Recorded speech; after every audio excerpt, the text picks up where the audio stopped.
5 సంవత్సరాల పరిపాలన ఎలా ఉంది? పరిపాలన బాగోలేదండి. జనసేన రావాలని కోరుకుంటున్నామండి. జగన్ గారు ఏమో 124 బట్టలు నొక్కారు. బొక్క నొక్కాడు. ఆడ పెట్టమన్నారేటండి బట్ట నొక్కి. ఈ బట్ట నొక్కాడు. ఆ బట్టను తీస్తాడు కదా డబ్బులు. ఎవరి మీద వేస్తాడు? మా మీద వేస్తాడు. మళ్ళీ పనిచేసే వాళ్ళ మీదనే వేసేది. ఇవాళ ఇసుక లేదు, సిమెంట్ లేదు, ఏమీ లేదు. అది అన్నీ కుంభకోణాలే కదా జగన్. చెప్పండి, జగన్ అన్నీ చేసేది కుంభకోణాలే. ఇవాళ పవన్ కళ్యాణ్ వస్తే ఇక్కడ పిఠాపురం వరమ ఉన్నాడండి. ఇక్కడ వరమ మించినోడు ఇంకా టీడీపీకి వరమ, తర్వాత జనసేన. ఏ పార్టీ అయినా సరే మాకు జనసేన వస్తుందండి. మీరు అనుకున్నాయని మరి పవన్ కళ్యాణ్ వస్తే చేస్తారండి. ఉందండి, సపోర్ట్ లేకుండా ఏముండదండి. మరి నేను వెళ్ళేది కదండి. అయినా లేకుంటే ఎలాగ అవుతుందండి చెప్పండి. అందరూ సపోర్ట్ ఉంటుందండి. అందరూ లేకుంటే ఏముండదండి. మరి చివరిగా వైసీపీకి మీరు సమాధానం ఏం చెప్పబోతున్నారు? టీడీపీ చెప్తామండి, వైసీపీకి మేము చెప్పమండి.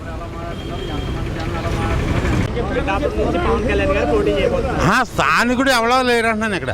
ఇప్పుడు పవన్ కళ్యాణ్ ఎక్కడి నుంచి వచ్చాడంటే వంగ గీత కూడా కాకినాడ నుంచి, పెళ్ళిందర్ బాబు ఇంకా కాకినాడ ఆదరణ నుంచి, ఇంకంతా స్థానికులు కాదు. అందులో ఈయన ఎక్కడి నుంచి వచ్చాడని నాకు సరిపడేవాడు.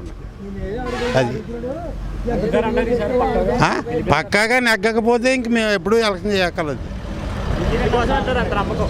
ఇంకా అది నమ్మకం అంతే, మారాలని. మంచి వ్యక్తి ఏదో అభివృద్ధి చేస్తాడు కదా కొత్తవాడు వస్తేనని. ఇప్పుడు పాత పార్టీలన్నీ చూసాం, ఇది కొత్త పార్టీ. దీన్ని బలపెట్టుకుంటా పోతే ఎప్పటికైనా అభివృద్ధి అవుతుంది కదా అని. ఇవాళ సీఎం చేయకపోయినా నెక్స్ట్ టర్న్ ఇంకోటర్నం చేస్తాడు కదా. ఎలా చేసినా బాగానే పర్లేదు. ఎలా చేసినా ఈ జిల్లాలో అతను వస్తాడు. మెజార్టీ ఎంత నేను చెప్పలేదు కానీ ఒక 50,000 దాటే వస్తుంది. పవన్ కళ్యాణ్ చాలా బాగుంది కానండి. అదే మీరు చెప్పినట్టు కొన్ని కుట్రలు జరుగుతున్నాయండి ఆయన రాకుండా ఉండడానికి అని చెప్పేసి. అవుతాయంటే చాలా కుట్రలు జరుగుతున్నాయండి. యాక్చువల్గా అయితే 60,000 70,000 మెజార్టీ రావాలి.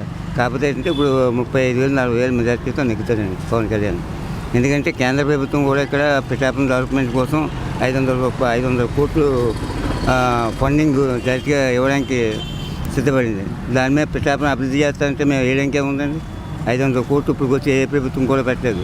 500 కోట్లు శాంక్షన్ చేశారు కేంద్ర ప్రభుత్వం వారు, బీజేపీ ప్రభుత్వం వారు. దానికన్నా మేము వేయాలి కదా మా బాధ్యతగా. మా ఊరు మేము డెవలప్ చేసుకోవాలి కదా. దానికోసం కంపల్సరీ 35,000 40,000 మధ్యలో మెజార్టీతో వస్తాడండి పవన్ కళ్యాణ్. ఎంత మాకు మా పట్టణం అభివృద్ధి చేస్తే చేయాలండి. ఆల్రెడీ 500 కోట్లు మాకు శాంక్షన్ అయిపోయింది. మంచోడికి కోపడి గుణం ఎక్కువ ఉంటుంది ఏంటి. అలాగే ఓటమితో గెలుపు స్టార్ట్ అవుతుందండి. ఆయన డబ్బు ఖర్చు పెట్టే కదా అందరిలాగా. డబ్బు ఖర్చు పెడితే అప్పుడు గెలిచినాం. డబ్బు ఖర్చు పెట్టారు. డబ్బు పెట్టవలసిన పని ఏం లేదండి. అందరూ ఇక్కడ స్వచ్ఛందంగా చేసేవాళ్ళు అండి. స్వచ్ఛందంగా చేసేవాళ్ళు. వ్యక్తిగతంగా మంచోడు ఆయన. నెక్స్ట్ ఏంటంటే ఆయన రాకముందే మాకు 500 కోట్లు గ్రాంట్ సెంట్రల్ గవర్నమెంట్ మాకు శాంక్షన్ చేసిందంటే అందుకని మాకు కావాల్సిందే ఉందండి. ఎవరన్నా ఊరు డెవలప్మెంట్ కోరుకుంటాం. ఇవాళ భోజనం పెట్టారు ఇంకా తినేస్తాం అరిగిపోద్ది. మా ఊరు ఎలా డెవలప్ అవుతుంది? 35,000 40,000 మెజార్టీ అండి. ఎందుకంటే కొంతమంది కుట్రలు చేస్తున్నారు ఇంకా. లేకపోతే ఇంకా ఎక్కువ మెజార్టీ రావాలి. 60,000 70,000 మెజార్టీ రావాలండి. అవన్నీ జరుగుతున్నాయి కనుకనే ఒక 35,000 40,000 మెజార్టీతో గెలుపు ఖాయమండి. దాంట్లో బాగానే ఉంటుందండి. ఎందుకోసం అంటే అభివృద్ధి అవుద్దని. పిఠాపురం అభివృద్ధి లేదు, వెనకబడిపోయింది. పిఠాపురం ఉన్న వాటి మీద ఉన్న టౌన్ మీద పిఠాపురం బాగా వెనకబడిపోయిందండి. అందుకని అభివృద్ధిలోకి వస్తుందని మంచి ఎత్తు అవుతాడని చూస్తున్నారు. జగన్ ఎంత మెజార్టీ వస్తాడు? 2 లక్షల ఓట్లతో మెజార్టీ వస్తాడండి. నమ్మకం అంటే మళ్ళీ కొత్త ఎత్తు కదా. మామూలు అభివృద్ధి చేస్తాడు. రహదారులు కానీ ఏమి అభివృద్ధి లేవు.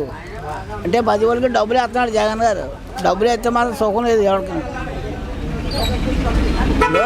అది అభివృద్ధి కూడా ఉండాలి కదా. చేస్తున్నాడు. ఇంకా ఏం చేయడానికి బాధ లేదు కదా.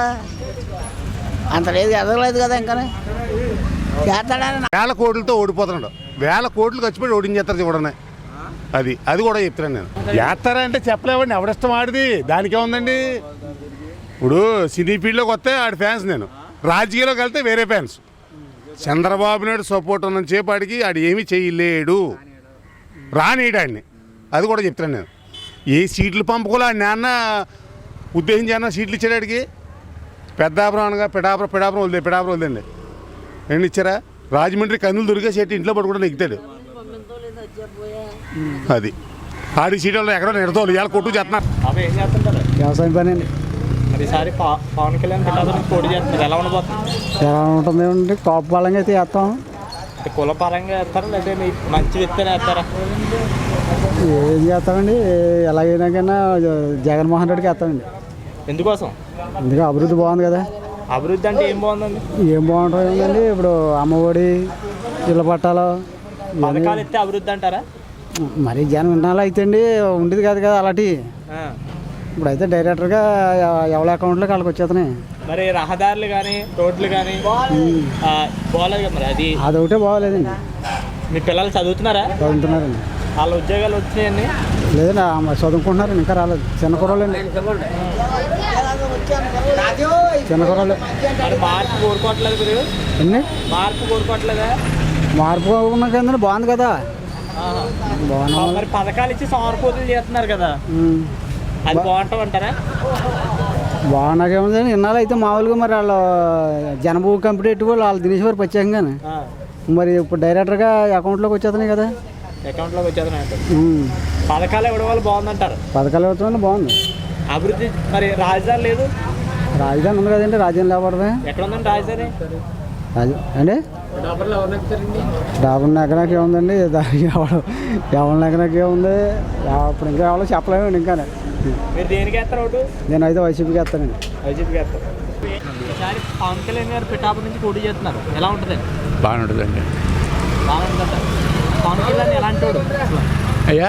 ఎలాంటి మంచి ఇస్తే అంటారా? మంచి అండి, మంచి చేస్తారనుకుంటున్నారా? చేస్తారని అనుకుంటున్నాను మేము. మరి ఇప్పుడు ఏ ఏరియా మంచిది దానికి ఉందండి, ఈ ఏరియా వస్తే మంచి చేస్తారని అనుకుంటున్నాం. 5 సంవత్సరాల పరిపాలన ఎలా ఉందండి? బాగుందండి, కొంపలమ్మ జగన్కి వెళ్ళాలి. బాగుందండి. మరి జగన్ గారు 124 బట్టలు నొక్కి ప్రతి ఇంటికి ప్రతి సామాన్యుడికి పథకం వస్తుంది అంటున్నారు. మరి వెళ్ళాలి, నాకేం తెలియదు. రోడ్లకు పని ఏముందండి, రోడ్లు ఏముంది, ఇప్పుడు ఆయన వస్తే ఏం చేస్తాడా? రోడ్లు చదువుకున్నారా? చదువుకున్నారు. మరి ఆ ఉద్యోగాలు ఎక్కడ ఉన్నాయి? ఎక్కడికి లేవు, వాళ్ళకి ఎవరికి ఉద్యోగాలు ప్రైవేట్గా చేస్తున్నారు. ప్రైవేట్గా చేస్తున్నారండి అంతే. జగన్ గారు అందరికీ ఇచ్చేస్తారు, బోలెడు పథకాలు దిగుతుంటారు. రేపు దానికి ఎందుకని ఆలోచన, అప్పుడు గోల్డ్ ఎలా ఉంటుందో తెలీదు. అది మూమెంట్ని బట్టి